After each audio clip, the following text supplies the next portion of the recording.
Hey, Nick. How have the Rams changed since you guys have played them, if at all? Yeah, they're playing really good football. I think that was pretty obvious when we went in to play them last time too. They had won 4 out of 5 before we played them, and then pretty much have been undefeated since then. They're playing really good football. Both offensively, defensively, special teams wise, and you expect that because they got good players. And I again can't say enough about this coaching staff. I really think that they have a really good coaching staff led by Sean McVay. How about defensively, anything tangibly that you've seen that shows the improvement since last time you guys faced off? Anytime you played a team as long ago as we played them, there's going to be things that have changed. And there definitely is. They do a couple different things on defense, making it hard on you, making it challenging on you to predict what's coming. But Chris Shula's done a really good job coaching the defense, and again, they got really good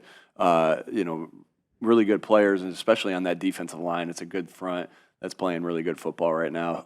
To say they've, exactly what they're changing, I'm not going to kind of get into that, but, they obviously have some changes, just like we have some changes since last time we played them. What was your message to the team this week? Talked about, again, the consistency of what's important, and our tough, detailed together is always going to be important. And then also we talked a little bit about, embracing adversity in playoffs, in playoff football, and just in the NFL in general.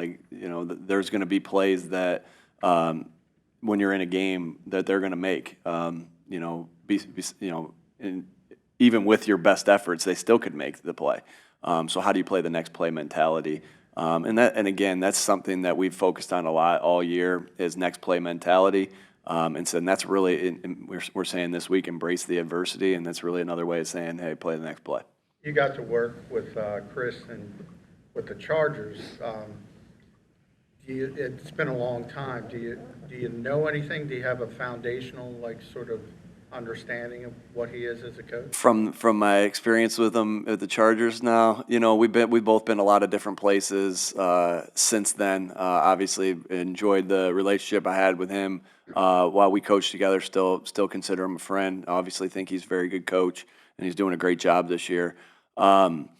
But to say anything not really as far as that goes, because again, his philosophy has continued to develop. My philosophy is continuing to develop. So, it'll be a different handshake because I know him well. But that's about it. Vic Fangio said that Jeremiah Trotter Jr. could or will get some playing time with Nakobe out. How important was it that Jeremiah got that final regular season game and all that action, and what did he show you? Yeah, I think that was important for all our guys to be able to get that. We had the opportunity, just like the Rams did, to give ourselves a bye week on the, however you want to say that, to give our guys a rest at the end of the regular season, and with that comes opportunity for other people, that are backups, and it was really important for him. He played a really good game.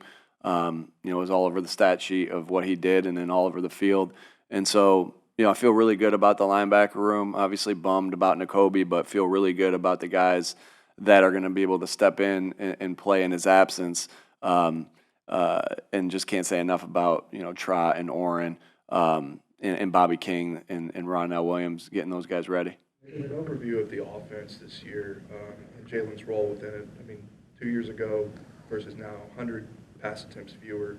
You called the game manager notion bullshit with him. How much has he embraced this role in the offense, and how much of it was from input that he had throughout the year? Again, it's to look at it a whole season like that and say we have 100 less passes. Yes, that is the truth, right? But games go differently. The way games were last year are different than the games were this year, right? And so we have been in some situations where we haven't passed the ball in the fourth quarter of a lot of different games. So I think that's and I think that's kind of hard to see that number. It's an astonishing number when you say it like that, but that's over a course of 17 games, and also again knowing that some of these guys didn't play in fourth quarters, and we didn't throw some in the fourth quarter. But again, to answer your question, I think what we do is we do whatever we need to do to win each and every game. And so if that means you're in a 2-minute to end a game and you got to throw it like we did against New Orleans to get the ball down into the position to score, you do that. If you're in a position where you're in a 4-minute at the end of the game and you're running out the clock to do whichever you need to do to win the game in that particular one and you're running it well, then you do those things. And so I think that's just the nature of how that's went. And again, I think anytime that you have won whatever 13, 14, or 14, 15, whatever it is, your quarterback's going to be playing well. And Jalen's been playing very efficient. He's taking care of the football. He's playing very efficient. He's playing great. He's playing really good football. I know that the stats don't look the same way because of different circumstances, but I think Jalen's playing really, really good football at this stage of the year and excited about his opportunity of what he gets to do on Sunday. In terms of protecting the football, you mentioned with Jalen, how did he go from having 25 turnovers over a span of 20 games or so to only just maybe, I think, 4 over the last 14? Yeah, it's pretty impressive, isn't it? It's How did it happen? Yeah, pretty impressive by him of being able to lead us to wins while also taking care of the football. That's not and be explosive and still take care of the football. That's not easy to do because we talk about that a lot. How do you win the double positive? How do you win the explosive play battle? And how do you win the turnover battle? And everybody's got hard jobs. That's a very hard job for a quarterback to be able to create explosive plays and do the things that Jalen's done while also taking care of the football with running it and throwing it. So just unbelievable effort and concentration on his part of going where the right place with the football, while also when he is a runner protecting the football like Saquon does or like AJ does, and so I can't give him enough credit for that because that's very difficult and it's really when you win the turnover battle in this league, and it really dictates one of the best stat indicators of what's going to happen in the game, and so it's really just a great job by him putting our team in position to win each week because of how he's taking care of the football. Nick, at the combine last year, one thing Howie said was that you guys looked after last year and said you need to play young players more. Have you been more deliberate in that, or especially as injured replacements? Yeah, I think still obviously we've played a lot of young guys. We're young on defense now. At this point of the year, when you're 17, 18 games in, you're like, okay, the experience is there. They've played a full year of football. Now we're into playoff football. But I think at the end of the day, we always owe it to ourselves to play the guys that best give us a chance to win. And I think it's just the nature of it that these guys have given us a chance to win. And they've gotten better as the season has went on. And so,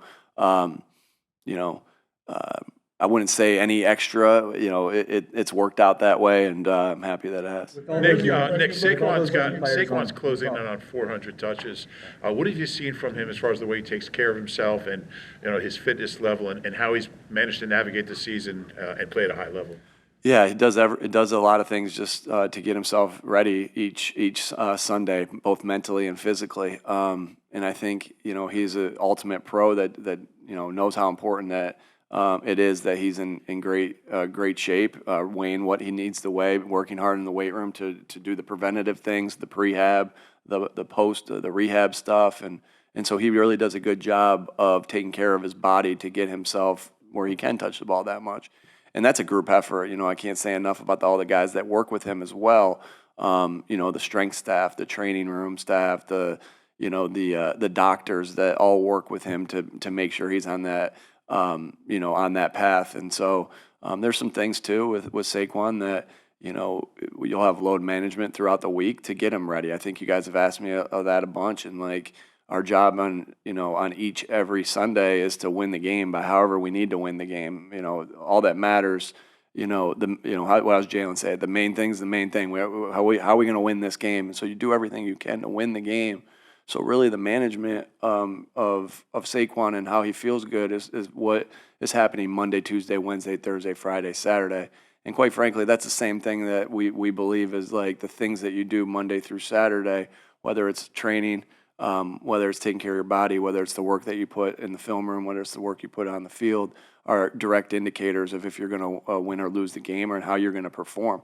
And so this is no different. And Saquon just, has a relentless work ethic in everything that he does, and which makes him pretty special. You have quite a few guys. Your first game, when you look at the first game when Saquon had the 255 yards against the Rams, how much of a luxury is it, knowing that they have to, pretty much account for that somehow this week, knowing that you. Yeah, we know that everyone's going to account for that, and that's not new to us. Again, they'll see stuff on tape that they'll want to do differently and that they'll want to repeat, and we'll see stuff on tape that we'll want to do differently and we'll want to repeat. I know that will be a big film that they watch. It's obviously a big film that we'll watch, and so it's not uncommon, right? We know that we're going to get people's best effort to stop Saquon, and that's just been what we've dealt with all year. You've had quite a few guys. You have quite a few guys in load management right now that you're dealing with. What's the challenge of practicing like that? And do you not worry, like veteran guys, if they're on the practice field or not?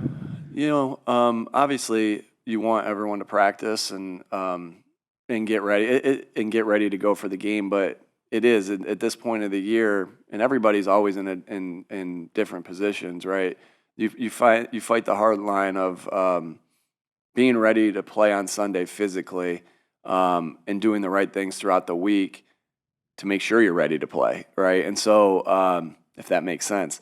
So you just got to fight that constantly. And really, I say this point of the year, it's really something that we do throughout the entire year. What's the right amount to get ready for the game and perfect our craft and redefine our skills, and while also being ready to go physically for the grind of a 4-quarter, 5-quarter game that you're about to play. And so that's something that we deal with each week. And we feel like we've done a lot of, again, I get all the information from everybody. Ultimately, I have to make the decisions, but I just got a lot of great people to help me out, to help make those decisions. And, the players, they help me out with that, how their bodies are feeling, and obviously the trainers, doctors, and strength staff. Last one. You relied on younger players on defense this year. What has it taken behind the scenes to develop them? Yeah, obviously great effort and energy by that player themselves to get themselves ready to go. A lot of work from the coaches, to the extra meetings with the coaches to make sure that that you put them in positions that they're going to be in the game, and sometimes you can't put them in every position they're going to be in the game out at practice. That's what walkthroughs for. That's what meetings are for, and that's what the extra meetings are for. And so, a lot of work by the coaches and the players to get themselves in that. Obviously, a phenomenal job by Howie and his staff to get the guys in here that are talented like that we have. But yeah, that, again, all these things. That's what. And I feel like I said that a bunch today. It's like, yeah, it took this group of people to do that and this group of people to do that. That's what's awesome about an organization. That's what's awesome about football. It's every player working together, every coach working together, every department working together, and we got a special organization. All right. Thanks, folks.